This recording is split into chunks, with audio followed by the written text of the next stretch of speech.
Hey guys, it's Jet888 here. It is, I think it's Saturday, November 4th. So just looking at the skies right here, San Diego, there's Coronado Naval Base. Pretty clear skies today, huh? So I just want to show the skies above this area that you just saw on the map. There's one plane way over there. For some reason, there's no trails coming from them. But I just wanted to note that a couple days ago, I called FBI, let them know about all the flights over the water reservoir. I contacted Alaska Airlines, called them out about all their spraying that they've done. And now I'm having super quiet skies. I haven't heard the helicopters going overhead like I normally always do, all the time, irritating the crap out of people. So what's different? I think it's super important to call people out when they're doing something. I know sometimes a lot of us will be afraid because of the retaliation and all that. But honestly, I think that they're more afraid of us and they're more afraid of being exposed. A couple days ago, when was it? October 30th, 31st, November 1st and 2nd, they're supposed to be spraying lots of that chemical, the delta methrin that Bayer makes. I've contacted the vector control people up in Orange County. Called them out. They tried to send studies that were just total bogus. You know, who knows? I don't know what else they did, but supposedly they found those mosquitoes at City Hall. I just find that interesting because what is City Hall up there in Villa Park? Keeping out water so mosquitoes can breed. It's just all bullshit. It's just all bunk, you guys. The lies that they're telling us, and then all of a sudden they have their solution is to poison the environment, kill all the insects, kill all the fish. Did you know that Pacific Gas and Electric, those are the same people who were responsible for that fire in Paradise, California, that killed so many people? That I'm sure that they're lying about the numbers. They recently, in this water district meeting I saw up in Los Angeles, it was stated that Pacific Gas and Electric, almost single-handedly have made the coho salmon in California extinct. That's right. So those are tribal, like the tribal people up there. I'm sorry, I can't remember the name of the tribe. But those are the people who literally need the coho salmon to survive. It's part of their food source. But Pacific Gas and Electric has single-handedly made that extinct. I think when they did the last count, there was 100 salmon left. That was it in California. 100 coho salmon. I mean, we have the things like the water treatment plants literally dumping poisons like fluoride and ferric chloride into our water systems. Corrosive stuff, things that ruin your brain, neurotoxins. It's ridiculous. The spraying of that delta methrin, that's a neurotoxin. It hurts embryos, it kills fish. Now, so some solutions here, like to get rid of metals, which I think we need to turn to detoxing our systems because they're insisting on poisoning this planet. So this is a loquat tree. This is a baby from that mother tree right there. So this takes care of some metals. This gets some heavy metals out of your system. Make a tea out of the leaves or the flowers. I would actually like to keep the flowers for fruit, but that's a detoxer for you, for your system, for metals. Have you heard of nasturtium? This is a little plant you can eat. It's a little spicy. Anything spicy, anything that has a little spiciness to it, is, you can consider it a blood purifier. Sorry, the horses in the background are snoring. So the blood purifiers are really important. Anything green, this is longevity spinach. Anything green is like a chlorophyll. That's very cleansing to the system. This is stinging nettle. It's one of the best. It's got one of the highest chlorophyll contents of any plant. It's a great herb for men. But anyhow, this is a really cleansing thing. Make a tea out of stinging nettle. You can also steam it and eat it. And actually, if you don't like the little prickly kind of feeling things that you get from the little stickers on it, the antidote is right in the stem. You just break open the stem and rub it on the area that's irritated and it gets rid of it. So that's stinging nettle. It's interesting too that it's coming out right kind of in, let's see, late October, early November here, as people tend to need to do their detox, their yearly detox, which they refer to as a cold or virus, whatever. It's a detox. It's not a disease. It's your body cleansing itself. And this plant just happens to come out at the time that we need it. It's chlorophyll. If you don't have anything like this, take some grass, take anything, and just as long as it's clean, hasn't been stepped on by people. Put it in a blender with water, blend it up, strain it, and drink it. That's chlorophyll. It will help cleanse your system. Look to adaptogens like ginger. This is ginger, or is it turmeric? I can't remember, one or the other. Ginger is an adaptogen.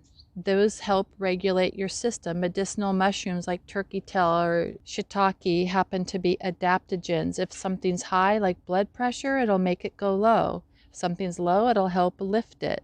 Those are adaptogens. They help your body regulate. Ginger is a really good one, especially if you have any kind of stomach, tummy issues. Now here's some broadleaf plantain. This is also a great blood purifier. It also has a lance leaf plantain. See the ribbed thing, but this, you can make tea from this too. This is also an anti-venom, so you can pack it on a sting or snake bite or whatever, but this is also very cleansing to the blood purifier. You'll find it in open fields too. It loves water, so you'll probably find it anywhere near streams. You'll also note these little seeds, if I can focus on it, but that also has a high protein content too, those seeds. There are so many plants that you can use. Even this is milk thistle, kind of a baby milk thistle. Notice these spikes are so sharp, but you can actually cut the spikes off and eat this, but also the seeds of this plant, and I wouldn't doubt that the leaves would also be beneficial, but it's very helpful to the liver. It helps rejuvenate the liver. And the liver is like the master organ, so we need to kind of help that along, especially with everything that they're throwing at us. Eat fruits with lots of color. This is a Brazilian cherry. Anything dark, deep dark purple. They're so beneficial. We need to start going towards deep, dark, colorful fruits. Here's some goji berry. These, again, the bright orange probably has beta carotene, just seeing the orange. You can eat the leaves. The leaves have a high vitamin C content. And goji berries are pretty easy to grow too. You literally can cut the stem, just stick it in the ground, and it'll grow. Apples are great. They have pectin, which is really good in fiber. It helps kind of regulate your blood sugars. It helps increase the fiber that your system, your bowels need. Probably promotes good bacteria too. Fiber does that. But apples, they have hundreds of chemicals in apples that they haven't even identified yet. So basically you can cut a stick, you can cut a branch like this and stick it in the ground, and it will grow an apple tree. This is an apple tree I literally took just from a seed a couple years ago, probably, I think maybe 5 years ago now, but it's very prolific. You know, it's also another huge lie that they tell you that money doesn't grow on trees. Yes, it does. Look at that. It's food. You don't have to pay for it if you grow it. But literally, I think that they're trying to get people to spray and use toxins and poisons, so they literally get rid of free food in their yard. Like, for instance, this is Purslane, just grows free. It's a Chinese plant herb. It's very, very nutritious for you. It has demulcent properties, which are soothing to like the intestines and mucous membranes and stuff like that. And besides being nutritious, the chickens like it too. This is arugula. Arugula, again, it's kind of spicy, so you know when you get the spicy, what's that? It's a blood purifier. This is just growing wild here from crop that I had grown just years ago. It just keeps growing. So you can put that in your salad. Probably wouldn't use it in this juice smoothie or anything, but salad is good. But you just get this plant and it just reseeds itself. I mean, nature's trying to help us if we don't keep killing it and spraying it and poisoning everything. You know, quit freaking out about every little weed that grows in your yard. They just want us to kill off our way to feed ourselves. Anyhow, those are just a few suggestions. You know, you don't have to go out and really buy things. You can find them in your yard if you quit poisoning yourselves. Because believe me, the chemical companies and these globalists and all these corporations and Monsanto, just all these people who are trying to get you to freak out about natural things, that you don't want anything living growing, they're poisoning you enough. You don't need to do it. You don't need to help them get rid of you. This little plant too, when I figure out, I can't remember the name of it, but it's such a cool little plant. This might be an ugly little picture of it, but look at this.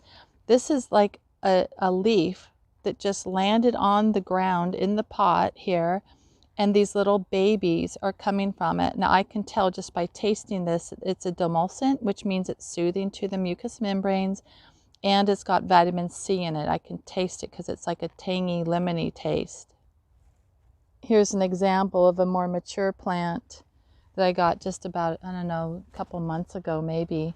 But seriously, you just drop a leaf on the ground and it creates its own plant again. It literally rejuvenates itself. You don't even have to do anything. Is that amazing? So I'll put the name of this plant in the description when I remember it.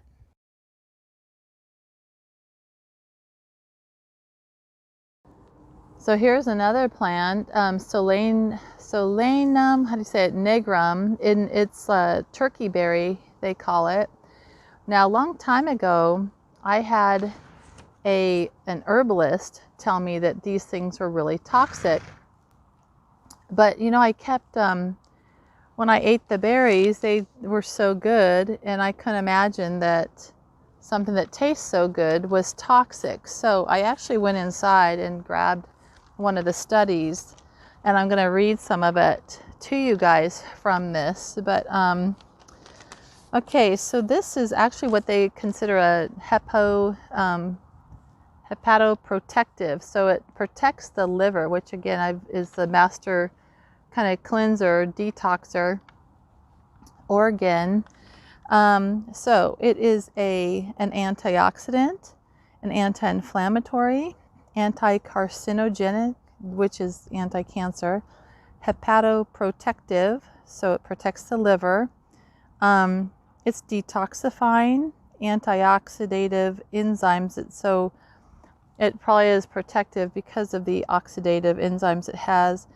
Protective agents against the chemically induced oxidative damage. So basically, we're being poisoned, and this is one of the good things that can help protect our liver.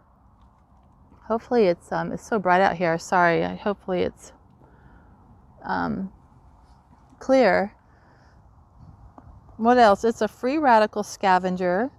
It says freshly prepared extracts of the plant itself, the leaves, also the fruit, is effective in treating cirrhosis of the liver, The juice of the leaves alleviates pain and inflammation of the kidneys and bladder.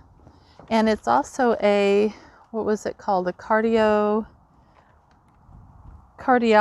which is heartburn. So this is a nice little plant to have. It pretty much grows wild. And again, the common name is turkey berry. And I'll put the study on here for you. This is what it looks like. It starts breaking down once the fruits get really ripe. And when you eat the fruits, you want to have them make sure they're all completely purple, deep, dark purple. No, you don't want to eat the green berries. Here's what the green berries look like. So you can definitely tell the difference. So this study said a fresh squeezed or fresh juiced leaf can be used. You can also make it an infusion, which is like a tea. But isn't that strange how an herbalist would tell you how toxic something is when actually it's super protective of the system? So, here's one more thing, horehound. That's a super good little plant for the lungs. It helps clear out mucus and stuff from the lungs. But with these turkey berries, I've collected the berries and just use them as jelly. Like, you know, if you make cookies and you put jelly in the middle, I have done that. Plus I just eat them raw, but I've never actually juiced them, but I'm going to, I think. Just gonna see what happens. Anyhow, and so it helps with the, what did it say? Protective agent against the chemically induced oxidative damage. Basically, if you're being poisoned, this is a beneficial little plant from you, and you should be able to find it. It has teeny little white, let's see if I can get this to hold still, teeny little white flowers. Anyhow, keep it around. Don't pull it out. Don't poison it because someone told you that it's just a weed.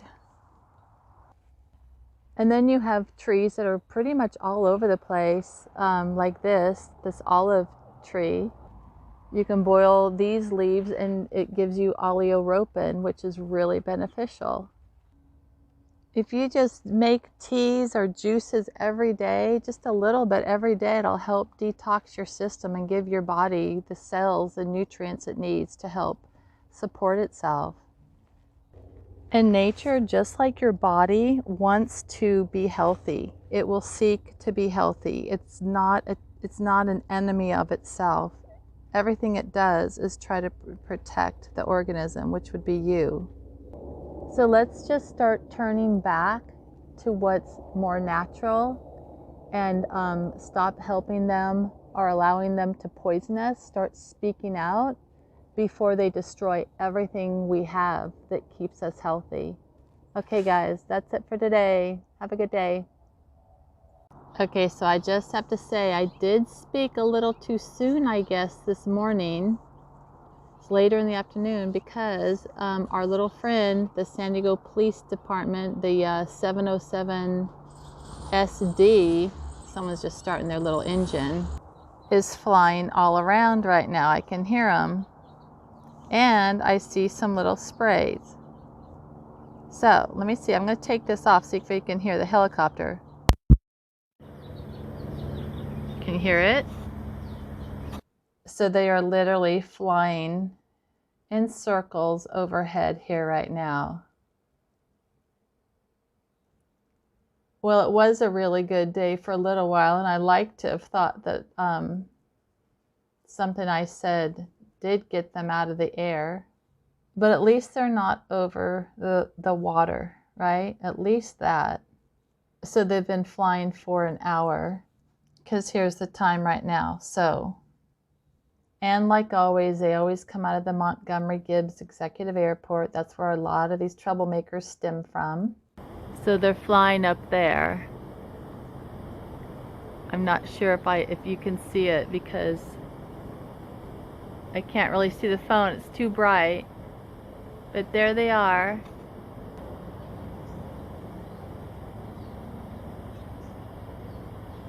Yep. I'm sure it's all a coincidence, though. They're making a beeline for Pinnata. Their second time around. Oh, look at that. Hello.